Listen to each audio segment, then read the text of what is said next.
के deputy CM है श्री तेजस्वी यादव जी ने, उन्होंने जो गुजरातियों के प्रति अभद्र भाषण किया है, साथ ही साथ में उन्होंने भाजपा पार्टी को भी संबोधित किया है, अभद्र शब्द बोले हैं कि ये पैसा लेके चली गई, भाग गई तो क्या है।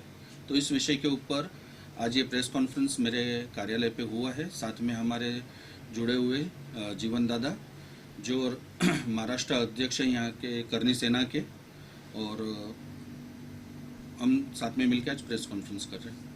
जीवन जी, किस तरह से, क्योंकि जब भी किसी इतिहास के साथ या किसी के साथ भी छेड़छाड़ी की गई है या फिर किसी के ऊपर ऐसी अभद्र भाषा यूज की गई है तो करनी सेना ने हमेशा इंसाफ दिलाया है, तो अब किस तरह से गुजराती समाज को इंसाफ दिलाने के लिए करनी सेना आगे है? जब मुझे पता चला था धर्मेश भाई द्वारा कि इस तरीके से अभद्र टिप्पणी तेजस्वी यादव ने जो की है, तो हमने कांदीवली पुलिस स्टेशन में पहले ही आपने कंप्लेन कर रखी थी, उसके बाद हमने वापस की, एमएसबी में दी। और करनी सेना का जहाँ तक एजेंडा कि कोई भी आदमी, अगर चाहे वो पॉलिटिशियन रहो कि कोई भी व्यक्ति विशेष रहो, अगर कोई समाज को आपत्तिजनक शब्द यूज करके अगर बोलता है तो उसका विरोध हम करनी सेना वाला हमेशा करते हैं और करते आए। जब मुझे बात पता चली तो हम यहाँ पे भी कंप्लेन दर्ज करी और हमारे गुजरात के जो प्रदेश अध्यक्ष हैं उनसे बात करी, और गुजरात में लगभग 5-10 जगह उनके खिलाफ एफआईआर हुई है। और मुंबई में भी अभी धर्मेश भाई द्वारा स्टेटमेंट रिकॉर्ड हुआ है पुलिस स्टेशन में, लगभग यहाँ पे भी एफआईआर होगी और आगे की जिस तरीके से प्रक्रिया रहेगी उनके खिलाफ हम करेंगे और तेजस्वी यादव को माफी मांगनी पड़ेगी गुजराती समाज से। तो अगर माफी मांगने की बात की जाए, अगर वो माफी नहीं मांगते तो किस तरह से करनी सेना आगे? तो आप शांति से, जिस तरह से पुलिस स्टेशन में लेटर दिया है आपने, आज ये प्रेस कॉन्फ्रेंस की है, लेकिन अभी भी अगर उसमें देरी होती है, अगर वो माफी नहीं मांगते तो क्या स्टेप होगा करनी सेना का? तो जहाँ तक है, पहले हम हमारे जो कानूनी लड़ाई है, कानूनी कार्रवाई के हिसाब से हम आगे का काम कर रहे हैं। अगर उसके बाद भी माफी नहीं मांगती, और क्योंकि उसको मैं भी ऐसे ही सब बोलता हूँ कि तेजस्वी यादव जैसे को अगर अक्ल होती तो इस तरीके का शब्द यूज नहीं करता समाज के लिए। और फिर भी एफआईआर होने के बाद, एफआईआर होगी तो उनको वापस वहाँ पे हाजिर तो होना ही पड़ेगा। और बिहार में जो हमारी करनी सेना की टीम है उनसे बात हुई है, अगर माफी नहीं मांगते तो सार्वजनिक तौर पे जहाँ पे भी उनकी सभा रहेगी उनकी जूतों की माला पहनाएंगे हम। धर्मेश जी, क्या कहना चाहेंगे? कितना विश्वास है कि आपने इस लड़ाई के लिए, आपके लिए गुजराती समाज क्या है, ये लड़ाई आपके खुद को ठेस पहुंची है या फिर पूरे गुजराती समाज के लिए? देखिए, जिस तरह से मैं खुद गुजराती हूँ, हमारे प्रधानमंत्री श्री नरेंद्र मोदी जी भी गुजराती है, हमारे अमित शाह जी भी गुजराती है, और समाज के अंदर आप देखने जाओ तो महात्मा गांधी जी, जिन्होंने आज़ादी की लड़ाई के लिए बहुत सारा परिश्रम किया है, आज़ादी दिलवाई है, हमारे लोहा पुरुष, जहाँ तक आप जानते हो कि उनका विशेष रोल रहा है, उन्होंने बहुत ही अच्छा सबको एकता करके, पूरे इंडिया सब स्टेट्स को एकता करने में उनका बहुत बड़ा रोल रहा है, और वो भी एक गुजराती है। आप देखने जाओ तो डॉक्टर होमी भाभा भी गुजराती भाषी है। उद्योगपति में आप देखने जाओ तो जमशेदजी टाटा भी गुजराती भाषी है। दूसरा, मैं एक ये कहना चाहूँगा कि गुजराती, सिर्फ गुजराती, जैन, ब्राह्मण, ये सब समाज गुजराती तो है ही, साथ में अगर आप देखने जाओ तो पूरे अखिल भारत के अंदर आप देखने जाओ तो मुसलमान भी गुजराती आते हैं, मारवाड़ी भी गुजराती आते हैं, हर एक कौम, छोटे से बड़ा, इसके अंदर गुजराती समाज आता है जो गुजराती भाषा बोलते हैं। तो मैं ये समझता हूँ कि भाई मुझे अकेले को ठेस नहीं पहुंची है, पूरे गुजराती समाज को ठेस पहुंची है। जो भी गुजराती भाषा आज पीढ़ियों से बोल रहा है, उन सबको ठेस पहुंची इस अभद्र भाषण से। जीवन जी ने देखा है कि करनी सेना जब भी है ना उग्र आंदोलन करती है, इस पर भी कुछ उग्र आंदोलन करने का प्लान है? बिल्कुल, अगर जरूरत पड़ी तो उग्र आंदोलन करेंगे। और हमारे राष्ट्रीय अध्यक्ष जी जो श्रीमान सुखदेव सिंह गोगामेडी साहब है, उनका हमेशा एजेंडा रहा है कि कोई भी व्यक्ति अगर किसी को ठेस पहुंचाता है तो उसके कड़े विरोध में हम उतरते हैं।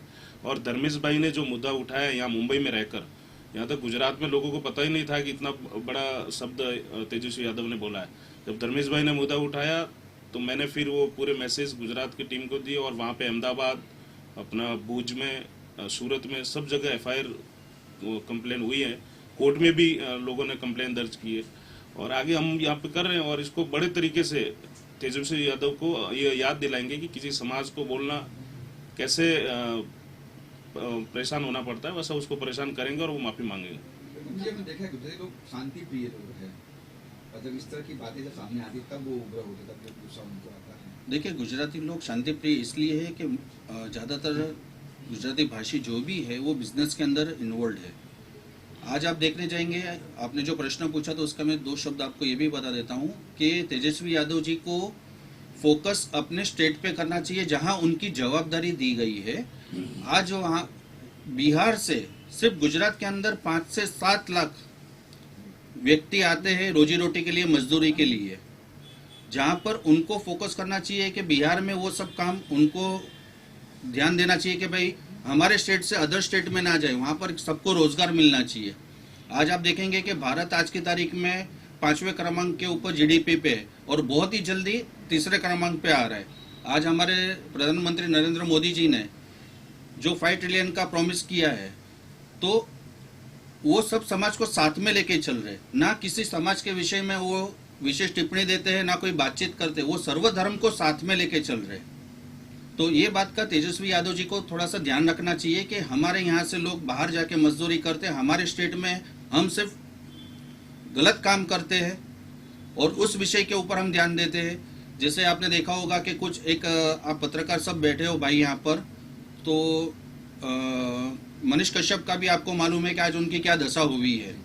तो मैं ये समझता हूँ कि जो उनके खिलाफ आवाज उठाएगा तो उनकी टेरिटरी, उनकी जो सीमा है उसी के अंदर वो परेशान करेंगे। मगर आज जो गुजराती समाज के विषय में अभद्र भाषण किया है, प्लस भाजपा पार्टी को किया है, जो उन्होंने बोला है कि पैसे लेके चले जाएंगे यहाँ से, तो उनको ये सब चीज छोड़ के उनको खुद के स्टेट के ऊपर ध्यान देना चाहिए जहाँ पर उनको जवाबदारी मिली है। पुलिस कंप्लेंट की कुछ एक्शन वगैरह बहुत हुआ अंदर? जी, पुलिस कंप्लेन अभी मेरी हुई है, प्लस पुलिस प्रशासन हमको सपोर्ट भी कर रही है, अब तक सपोर्ट कर रही है। मेरा स्टेटमेंट 24 तारीख को लिया गया, रिकॉर्ड किया गया है, तो और उन्होंने आश्वासन दिया है कि हफ्ते 10 दिन के अंदर हम आपकी ये मैटर हमारे वरिष्ठ अधिकारी को बात करके जल्द से जल्द एक अच्छे स्टेज पे लेके आएंगे, पॉजिटिव रिप्लाई आपको देंगे। इस तरह से हमारी बातचीत हुई है। साथ में मेरे साथ करनी सेना जुड़ी हुई है। तो जब जैसे अभी जीवन दादा ने बोला कि सुखदेव दादाजी को और योगेंद्र दादाजी को जब मालूम पड़ा तो उन्होंने सीधा बोला कि नहीं, हमको ये अभद्र भाषा के लिए जो विशेष टिप्पणियां की है उसके खिलाफ हमको खड़ा रहना है। जीवन जी आप जाइए, धर्मेश को सपोर्ट करिए, और उनका वहाँ से बहुत बड़ा सहयोग है। और मेरे ख्याल से कुछ जीवन दादा गुड न्यूज़ भी देने वाले हैं कि अभी वो जा रहे राजस्थान, तो वहाँ से सुखदेव दादा, योगेंद्र दादा एक प्रेस कॉन्फ्रेंस ये विषय के ऊपर मेरे सपोर्ट में वहाँ पर भी देने वाले हैं। ऐसा उन्होंने आश्वासन अभी मुझे 2 मिनट पहले दिया है। तो आंदोलन करने वाले हो आप भविष्य में, जब भी तुम माफी न मांगे तो आंदोलन करेंगे? देखिए, हक की लड़ाई के लिए अगर आंदोलन की बात होती है, एक समाज के विषय में जो अभद्र टिप्पणी की है, आज एक गुजराती समाज के लिए किया है, कल मारवाड़ी समाज के लिए करेंगे, परसों महाराष्ट्रन के हिसाब से करेंगे, साउथ के लोगों के लिए करेंगे, उत्तर भारतीय लोगों के लिए करेंगे। तो इस उनकी जो टिप्पणी है उनके लिए अगर वो जरूरी हुआ तो भी मैं और हम और करनी सेना दोनों साथ में मिलकर उसका आंदोलन भी करेंगे। और उसको हमको ये न्याय चाहिए, वो माफी मांगना ही चाहिए नेशनल टेलीविजन के ऊपर। जीवन जी, जिस तरह से कहा जाता है करनी सेना सिर्फ राजपूत समाज के लिए, लेकिन जिस तरह से ऐसे पहले भी बहुत सारे अलग समाज के लिए आपने काम किया और आज गुजराती समाज के जो ठेस पहुंची उसके लिए आज जिस तरह से आप फ्रंट में आके खड़े हो गए हैं, क्या सर समाज के ऊपर होने वाले कोई भी गलत बातों को लेकर करनी सेना हमेशा ऐसे आगे रहेगी? नहीं, ऐसा नहीं है कि राजपूत समाज के लिए सिर्फ करनी सेना है। करनी सेना सर्व समाज के लिए है। जहाँ जहाँ भी जरूरत पड़ी है, मेरे को अभी पिछले वीक में एक मैटर था, एक मारवाड़ी समाज के साथ, मारवाड़ी में चौधरी समाज का, तो उनके साथ मारपीट हुई थी। तो उनके समाज इतना बड़ा होने के बाद भी उन्होंने करनी सेना के पास ही हेल्प मांगी और मैं वहाँ गया लेटर, और उन्होंने FIR दर्ज कराई, आरोपियों के खिलाफ उन्हें गिरफ्तार भी करवाया। तो ये जो मैसेज है ना, हाँ ये बात है कि करनी सेना जो विंग है वो राजपूत समाज द्वारा बनाई गई है, लेकिन हम लोग एक क्षत्रिय जो धर्म होता है वो सर्व समाज के लिए सपोर्ट करने के लिए होता है, और हम लोग करते हैं। और हमारा तो हमेशा, आप मीडिया वालों को तो सबको पता है कि कभी भी किसी भी व्यक्ति के ऊपर, चाहे वो कोई भी हो, कोई भी जाति का हो, अगर करनी सेना के पास आए हैं या करनी सेना से मदद मांगी तो हम उनके साथ हमेशा खड़े रहे। करनी सेना कभी समाज विशेष नहीं देखती है। जब भी जरूरत पड़ेगी 36 कौम के लिए हम साथ खड़े हैं। और हमारा सुखदेव दादा का जो राष्ट्रीय अध्यक्ष जी का जो उद्देश्य है वो हमेशा भाषण में कहते हैं कि करनी सेना 36 कौम के लिए है, सर्व जाति के लिए है, हम कोई जाति में अंतर नहीं रखते। तो अब गुजराती समाज और धर्मेश जी को इंसाफ दिलाएगी करनी सेना? बिल्कुल, मैं धर्मेश भाई के साथ कंधे से कंधा मिला के खड़ा हूँ इस मैटर में, और जहाँ स्टेज तक इस मैटर को लेके जाना है उस तक हम लेके जाएंगे। और कानूनी लड़ाई भी लड़ेंगे। उग्र आंदोलन की जरूरत पड़ी तो वो भी करेंगे। पुलिस वालों ने अगर सपोर्ट नहीं किया तो पुलिस स्टेशन के बाहर धरना प्रदर्शन भी करेंगे और वहां से उठेंगे नहीं जब तक हमको न्याय नहीं मिलेगा।